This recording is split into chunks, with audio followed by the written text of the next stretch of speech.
Om Shri Gurubhyo Namaha. Harihi Om.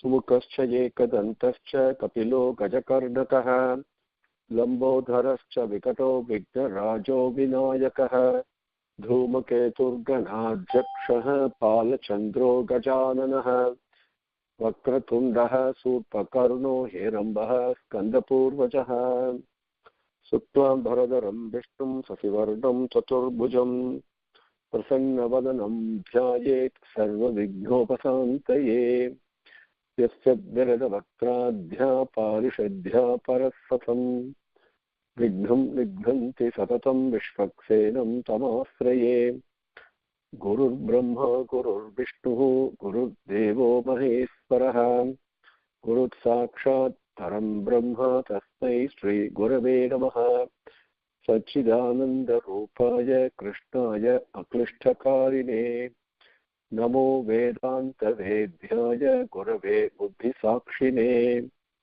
Krishna Dvaipaya Namvyasam Sarva Bhuta Hiteratam Vedabjabhaskaram Vande Samadhi Nilayam Munim Narayanam Namaskritya Naranchaiva Narottamam Devim Saraswatim Vyasam Tato Jayamudirayeet. With Bhagavan's grace, let us continue. Now, it is very, very essential and important to remember that Varaha Swami should not look at him as a bore. Mind plays the tricks. He is Yajna Sarupa, Yajna Priya, Yajna Bhoktra, Yajna Rupam, okay, and Yajneswara. That's how beautifully it is described. So, the moment I think of Yajnam, it is Varaha Swami, it is Yajnam. Yajnam means Varaha Swami. Then also,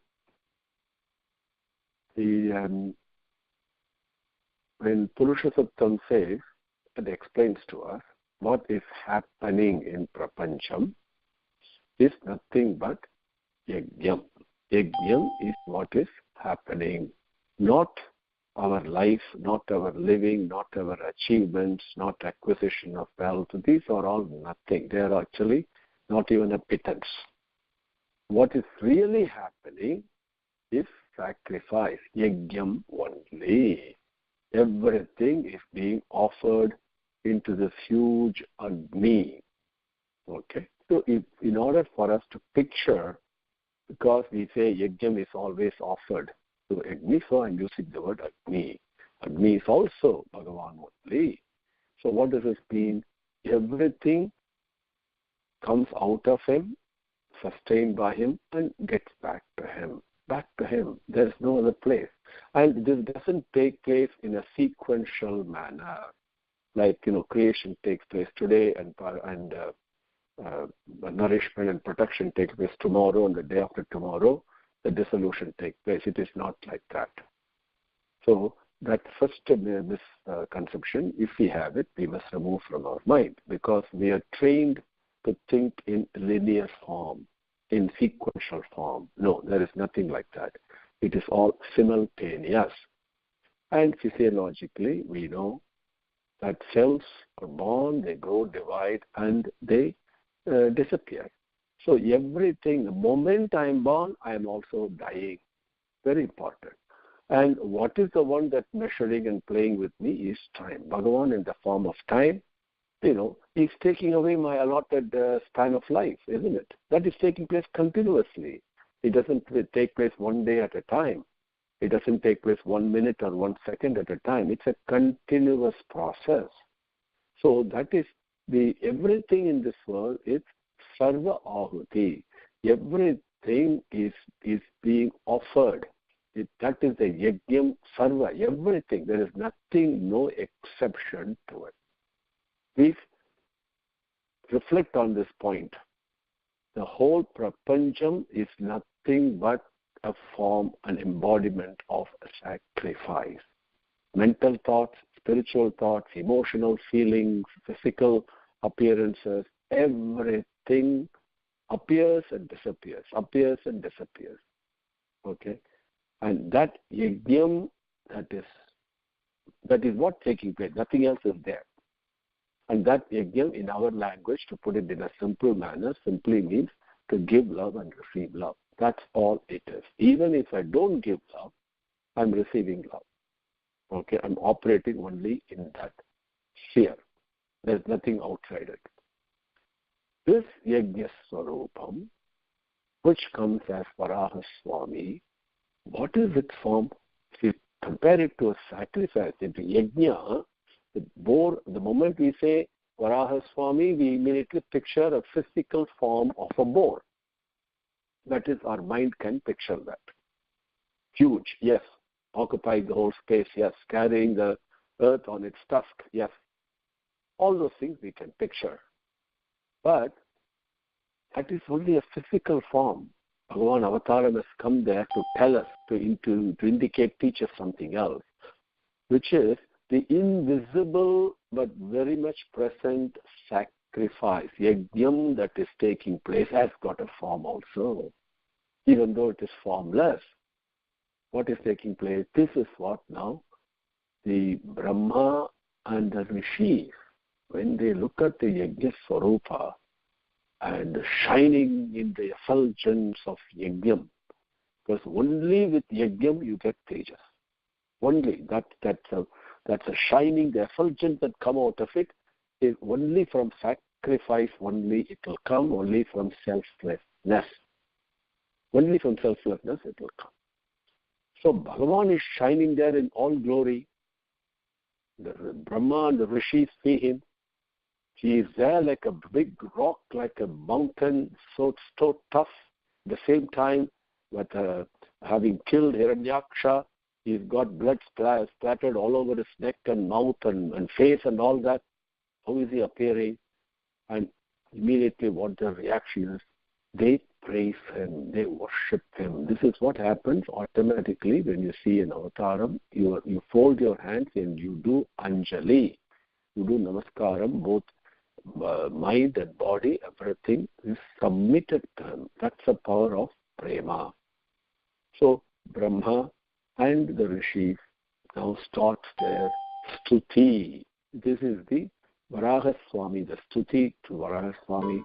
They describe in the first few slokangas that we are going to cover how is the sacrifice taking place?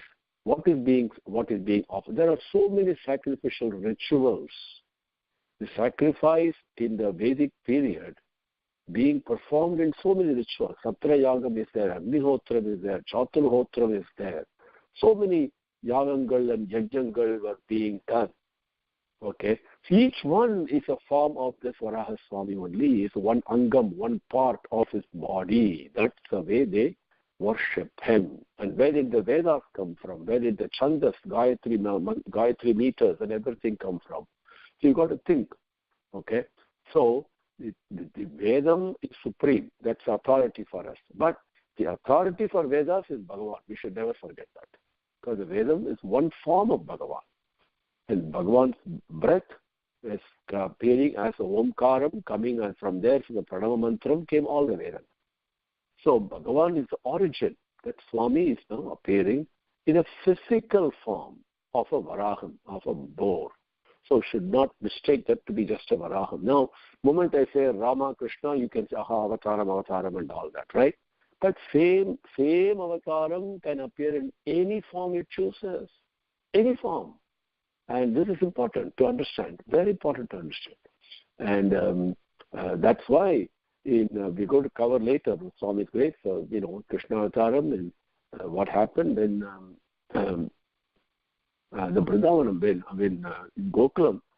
Even the trees, even the stone, they started crying. How is that possible? That's a bhakti. The bhakti, bhakta and Bhagavan are no different. So Bhagavan can take any form, which is the most free. No hindrances, no obstacles, any form. So Varaha Swami is truly a Swami, in the sense the owner of everything, appearing in the form of a boar, but as a Yajna Swarupa. Now, you and I cannot picture this. That form will not be available to us. That's also mentioned by Brahma and the Rishis. This form is not available to people who are far away, removed from dharmic practices and dharmic conduct. People who are selfish or away from dharmic conduct. Okay, you got to digest all this, individually, personally, okay, and experience the truth of these statements, okay, and not to take it in a surface image and leave it. Okay, every moment is precious.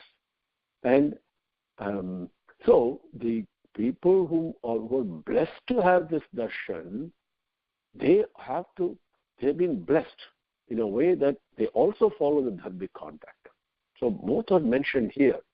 And so then they describe the various sacrificial rituals, the Vedas, where they come from, everything as one part of this embodiment of sacrifice, which is really invisible. Okay?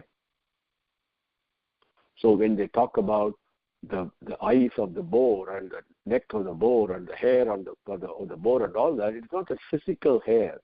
It is the invisible sacrifice that is present. That's the only thing that is present in this prapancham.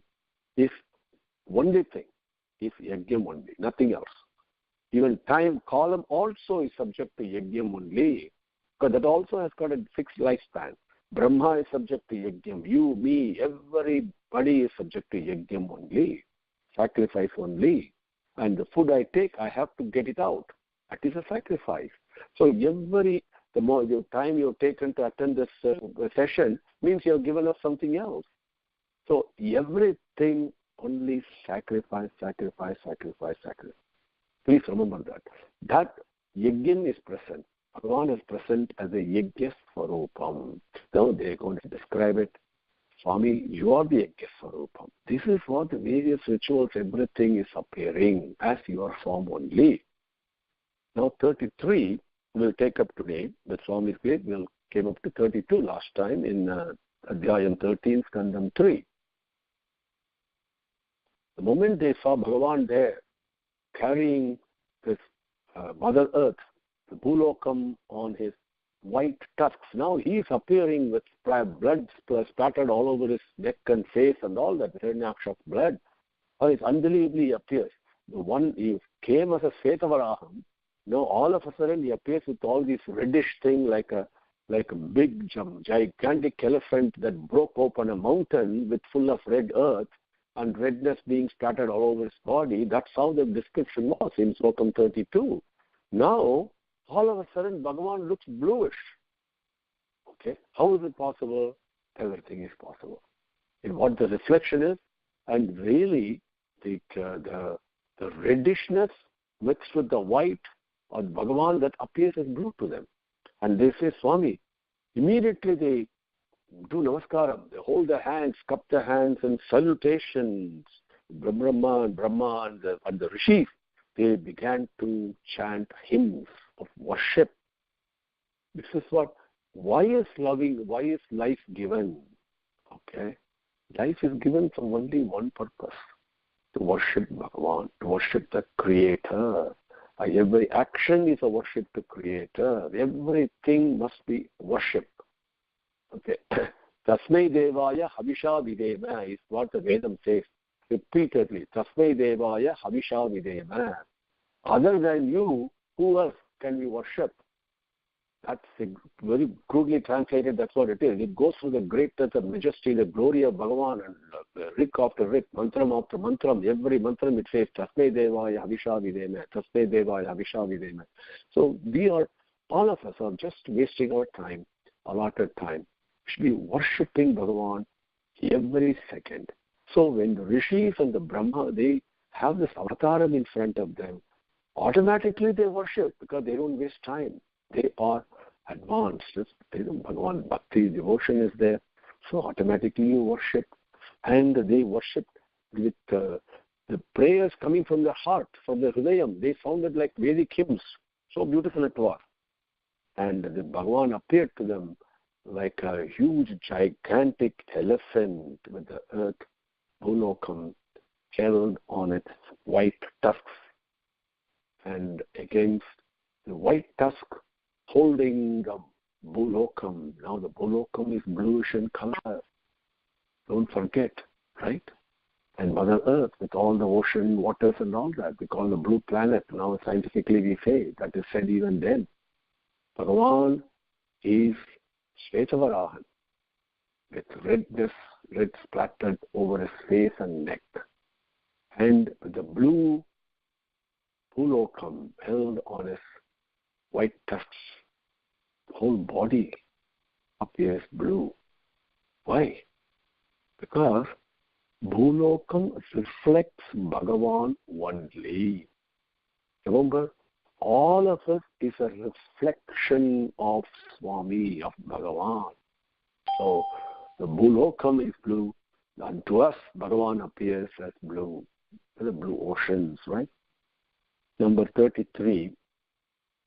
Kamala Neelam Sitadhanta Kotya Shvam Utshipantam Gajalilaya Anga Prajnaya Bhadda Anjalayoho Anuvakaihi Virinchi Mukhya Upastatuhu Isam.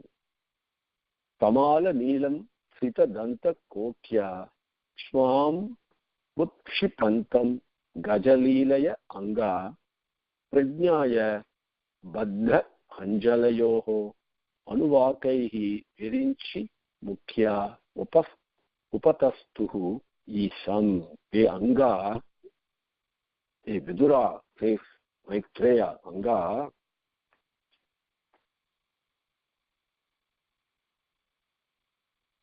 Kamala Neelam Sitadanta Kotya. Kamala Neelam. Kamalam refers to a particular type of tree that is bluish in color. Kamala Neelam, blue like that. Sitadanta, Sita, white. Danta, tusk. What danta means? Teeth. That's where the word dental. Okay, the English word we use, dentist and dental and all, has come from this Samskrita word, dantam. That dantam, ekadantam, we say like that, right? Here it denotes a tusk. Sitadantam, Sitadanta Kotya, Sitadantam, the white dusks, and the Kotya means it's a curved tusk.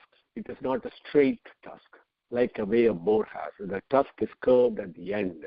So dantam is Kotya. Kotya dantam, Sita, it is white in color. So Kamala Neelam, Sita Danta Kotya. You can picture this beautifully now. Everything, Sanskrit description is so fantastic. So Kshmam Utshipantam. Kshmam means Mother Earth. Bhulokam. Utshipantam. And like it is suspended on the white dust, it's carrying it on its thing. Then Utshipantam Gaja Leelaya Anga, like a elephant it is. Gaja Leelaya, like a playful elephant, gigantic elephant. Leelaya, Anga or Vidura. Prajnaya, when Avatara Purushan comes with his grace, you realize this is Parabrahman himself has now appearing in a cognizable form in front of you, or appearing in a cognizable way that you can hear, whatever it is, smell, whatever it is, Bhagavan's grace only, you will realize, oh my God, this is Parabrahman, this is that entity, that invisible, formless form, right? So that Prajnaya, but automatically, Prajnaya means being aware of it, being made aware of it with that knowledge. Baddha Anjala, with Baddha means folded, Anjala, hands, with both hands folded. Baddha Anjalayo, Anuvakaiki, with offering. Virinchi Brahma, Mukhya, led by Brahma, all the other sages folding their hands in Anjali, in worship form, being blessed with the awareness of this avataram, who appears like a playful, gigantic elephant in front of them, carrying the Mother Earth on its white, curved tusks and appearing blue, and the tusks were white. Okay? Upatastuhu Isham, these people, these sages led by Brahma with Baddhanjali, Upatastuhu, they worshipped Isham, the Lord, the Bhagavan, the Parabrahman. They offered their prayers. Samala Sitadanta Kotya Kshmam Utshipantam Gadalilaya Anga Prajnaya Baddhanjalayoho Anuvakehi Virinchi Mukhya Upatastuhu Isham. Next one. Rishaya Uchuhu. Now the rishis said, what did they say? It's actually a stuti. They are worshipping, and now rishis know only sacrifice. They're performing a sacrificial rituals. Even the whole Bhagavatam we are hearing, Sutta Muni is replying to Saunaka. Don't forget. Saunaka was the Saunakadi, all the rishis like Saunaka and all who were performing Satrayagam. That is thousands of years it is going. So what do? The morning time, all the yagangal have to be performed before noon time, okay, before the sun reaches the top spot. And then after that, you cannot light fire. You cannot do yagam. And only one or two exceptions are there for some homangal. But basically, all the homam, yagam, everything has to be done in the morning time, before 12. So what do they do in the afternoon? They didn't just to waste their time around or took a nap or something. No, they wanted to hear good things, spend the time in a worshipable manner. So they came to Sutta, please tell us the stories and glories of Bhagavan, which you yourself heard. That is what we are hearing. So the rishis do only yagam and sacrificial rituals for the welfare of everybody, for the welfare of the whole creation. That's because they know the yajnam is what is supporting the creation. So they perform the rituals in order to promote the sacrificial tendencies, sacrificial vibrations, and which promotes in turn goodness. Only there is sacrifice, there is goodness, then the rains come. The rains come, then you get food. Then only you can nourish and grow and be born. This is a cycle that's given in 3rd Adhyayam in Bhagavad Gita. Okay? So yajnam, yajnartha karmani is what it says in Bhagavad Gita 3rd Adhyayam. With all the actions, the whole prapancham universe is a field of action only, Kurukshetram. That is what it is. And that action is only yajnartha karmani. The only essence of all the actions is yajna only. That's very clearly Bhagavan himself says. So they are performing all the sacrificial rituals. So they see Bhagavan in the form of sacrifice itself. It's one thing to say your yajna swarupa and move on. But how? How am I seeing him in all the yajnas that I'm performing? Right? And this is so personal. You've got to dive deep into this Varaha stuti, and some of the words that is very, very new to you. Okay, new to me, new to you, because we don't perform yagas and all that. But we will personalize it and we'll experience it. Rishaya Uchuhu, number 34. Jitam jitam te ajita yajna bhavana trayim tanum swam paridhunvate namaha yat romagarteshu niliyuhu advaraha tasmai namaha karanasukaraya te. First slokam in stuti. Jitam jitam te ajita. Ajita, one who cannot be conquered, one who has no defeat. Ajita. Okay. Jitam jitam. Glory to you, victory to you. Hail, we say, in English. Okay, but jitam jitam sounds so beautiful. Jaya jaya, Jitam jitam te ajita. Yajna bhavana, the embodiment of yajna, the one who can be realized only through yajna, bhavam. Only through yajna bhavam I can realize and experience yajna. Through a krodha bhavam I can experience krodham. Through kama bhavam I can experience kamam. through dhana bhavam, I can experience the wealth, basically, whatever that is, right? But through vidya bhavam, I can experience vidya. But through yajna bhavam, I can experience yajna itself, which is what Bhagavan is. Bhagavan equal to yajna. But man minus selfishness is God. God is selflessness. Yajna, period. Yajna means selflessness, which means no feeling of doership, no feeling of ownership. Still, we still act, we still perform, we still live, we still laugh, we still cry, we do whatever we do, but without the feeling of ownership and doership. That yajna bhavana, trayim, tanum, trayim means Vedas. Tanum, your body, the Vedas or your body is what first thing he says. Okay? And Swam, see, and what are you doing? Paridhunvate, this Tanum Swam. Swam means it's your own body. How beautiful it is. This body of mine, I think it is my body. It's really not mine. The body you think that belongs to you, that's your body, it's really not yours. Right? Isn't it? It all belongs to Bhagavan. So that is so difficult for us to accept, isn't it?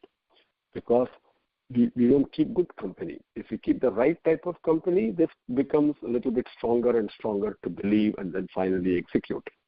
Okay? So this Swam Tanum, your own body, Traim, that is the Vidya, that is the Vedanga. And that with that body, what are you doing? Paridhunvate. Beautiful. Here they see Bhagavan carrying the blue earth, the Bhulokam, on its white curved tusk, and Bhagavan himself appears bluish in color. He is paridhunvate, paridhunvati. What is he doing? He's shaking his body to shake off the water which from the ocean that he just took a dip in. How beautiful it is. Even when you go for swimming pool and you come out, what do? You don't stand still. You just shake your body to shake off the water. That is what Swami is doing. Paridhunvate. To you, namaha, namaskaram. Yet, romagarteshu, he says, next one they continue. The holes in your hair. We think of hair, right, in a body. And bone has got hair. That hole from which the hair is coming, what are those? That beautifully, he says, the holes in the hair, yet Roma Garteshu means the holes in the hair. Nililyuhu means this is the place of sacrifice. This is like everything gets submerged in it. All of us get we are all submerged in prema. And prema is nothing but yajnam. Because prema is selfless. It always gives and gives and gives and gives. This is the classic arithmetic equation you can put. There's a giving, no taking. Okay? And that is, so 100% giving, become one with God. That is prema. And that is yajnam. And that, he says, yet which body that you have, this body, romagarteshu, the hair holes, the holes from which the hair have come out, that is nililyuhu. That is where everything is submerged. What is submerged? Yajna. It's like an ocean. Then, adharaha tasmai. The next one is, adharaha means the ocean. Nililyuhu means submerged in it. In the whole, that's the way they perceive. Everything disappears, dissolution, we call it death or whatever. Where does it go? It goes back and merges back to prema. That is, they picture that as the whole of the hair, of the body, of the yajna swarupa. Okay? And then number 34. Karana sukaraya te.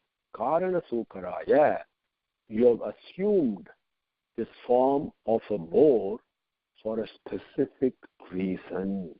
Bhagavan always comes avataram for a specific objective and a mission. So karana, sukaraya. Sukaraya means the form of a boar. Karana, you have a reason for that. And to you, namaha, namaskaram. So they first say, everything is submerged in you. It's like, the whole world, the earth, Bhagavan is lifting it up. No. Everything is submerged in you only, Swami. That is the first way they begin. Okay? To overcome all this delusion that Bhagavan is carrying the Bhulokam and that as if the Bhulokam is separate from him, okay? And even the clue was given, Bhagavan appears blue because carrying the whole universe. And why? Because ocean and color of water and all that. Everything is actually submerged in you. Please remember that. That's the very first Nililyuhu Advaraha Tasmai Namaha, to you Namaskaram. Rishaya Vuchuhu Jitam Jitam Tejita Yagya Bhavana Trayim Tanum Swam Paridhunvate Namaha Yat Romagarteshu Nililyuhu Advaraha Tasmai Namaha Karanasukaraya Te. Om Shri Gurubhyo Namaha Harihi Om Samastalokaha Sukhino Bhavantu Samastalokaha Sukhino Bhavantu Samastalokaha Sukhino Bhavantu. Om Shanti Shanti Shanti. Harihi Om.